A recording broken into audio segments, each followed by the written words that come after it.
हरे कृष्णा। राधे राधे। कैसे हैं आप सब लोग? आप सभी का स्वागत है आपका अपने चैनल कृष्णा प्यारे सखा में। भगवान श्री कृष्ण के बाल स्वरूप लड्डू गोपाल जी हम सबके घरों में विराजमान हैं और हम सब लोग उनकी पूजा करते हैं। और लड्डू गोपाल जी का यह प्रसिद्ध नाम लड्डू गोपाल कैसे पड़ा और यह लड्डू गोपाल नाम उन्हें किस प्रकार से प्राप्त हुआ, ये अद्भुत सच्ची कहानी आज मैं आप लोगों को सुना रही हूँ। बहुत छोटी सी और रोचक कहानी है, प्लीज़ ज़रूर सुनिएगा।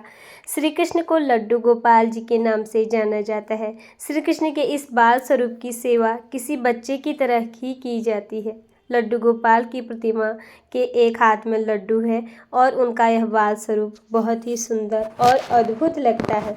श्री कृष्ण के इस मनमोहक स्वरूप के पीछे एक सच्ची कहानी है। आइए जानते हैं श्री कृष्ण का नाम लड्डू गोपाल कैसे पड़ा। सबसे प्यारे सांवले सलोने मेरे लड्डू गोपाल। श्री कृष्ण का बाल रूप यानी लड्डू गोपाल की प्यारी सूरत देखते ही भक्तों के मुख से यही बात निकलती है। घर में लड्डू गोपाल को रखकर उनकी सेवा करने वाले लोगों को तो लड्डू गोपाल से एक विशेष प्रकार का लगाव होता है। आप भी अगर घर पे लड्डू गोपाल को रखकर उनकी सेवा करते हैं तो आपको यह बात ज़रूर पता होनी चाहिए कि भगवान श्री कृष्ण के बाल स्वरूप का नाम लड्डू गोपाल कैसे पड़ा। आखिर लड्डू गोपाल की प्रतिमा हाथ में लड्डू थामे ही क्यों होती है? श्री कृष्ण के बाल स्वरूप का नाम लड्डू गोपाल पड़ने की ये है कहानी।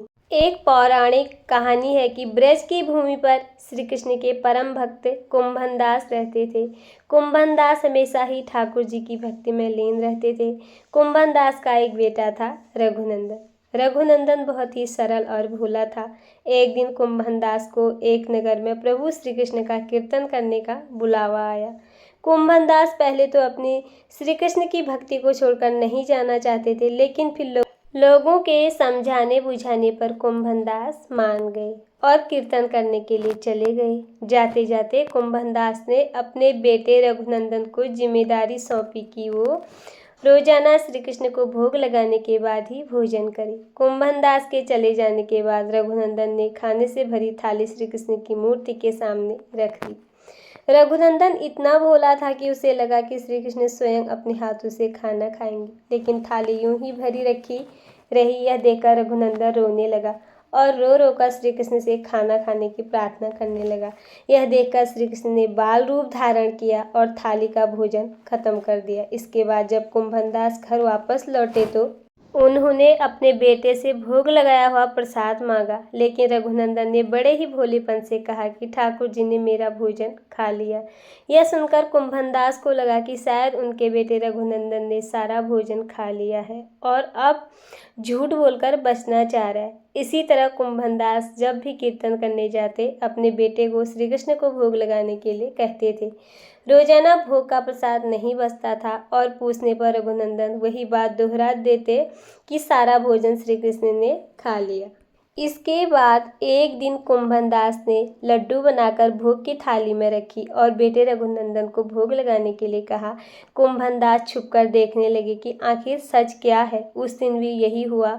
रघुनंदन ने श्री कृष्ण को खाना खाने के लिए आमंत्रित किया। श्री कृष्ण ने बाल रूप धारण किया और लड्डू खाने लगे। जब कुंभन दास ने स्वयं श्री कृष्ण को बाल रूप में देखा तो वो दर्शन के लिए दौड़े चले आए। उस समय श्री कृष्ण के एक हाथ में लड्डू और दूसरा हाथ वाला लड्डू मुख में जाने को ही था कि एकदम जड़ हो गई।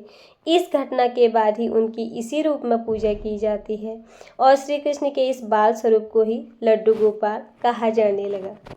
और उनके यही स्वरूप यानी कि लड्डू गोपाल जी के रूप में ही पूरे जगत में उनकी पूजा होने लगी। इसीलिए भगवान श्री कृष्ण बस सच्चा भाव देखते हैं। जैसे कुंभन दास के बेटे रघुनंदन ने भगवान जी के लिए सच्चे भाव और अपने भोलेपन से अपने लड्डू गोपाल जी को उन्होंने जागृत कर दिया और उन्हें दर्शन देकर लड्डू गोपाल जी ने हमेशा हमेशा के लिए धन्य कर दिया। वे हमारे पास कुंभन दास और रघुनंदन जैसी भक्ति तो नहीं, पर भगवान श्री कृष्ण के लिए हमेशा प्रेम भाव और श्रद्धा होना चाहिए। तो हमेशा लड्डू गोपाल जी की विशेष कृपा हम सभी भक्तों पे हमेशा बनी रहेगी। पर भाव हमारा सच्चा होना चाहिए। तो अगर आपको लड्डू गोपाल जी की ये सच्ची कहानी अच्छी लगी हो, तो अगर आपको वीडियो थोड़ी बहुत भी पसंद आए तो प्लीज़ वीडियो को लाइक, चैनल में पहली बार आए हैं तो चैनल को सब्सक्राइब करना बिल्कुल ना भूलें। फिर मिलती हूँ आप लोगों से किसी और वीडियो में, तब तक के लिए आप सभी को हरे कृष्णा, राधे राधे। आप सभी का ये वीडियो देखने के लिए बहुत बहुत धन्यवाद।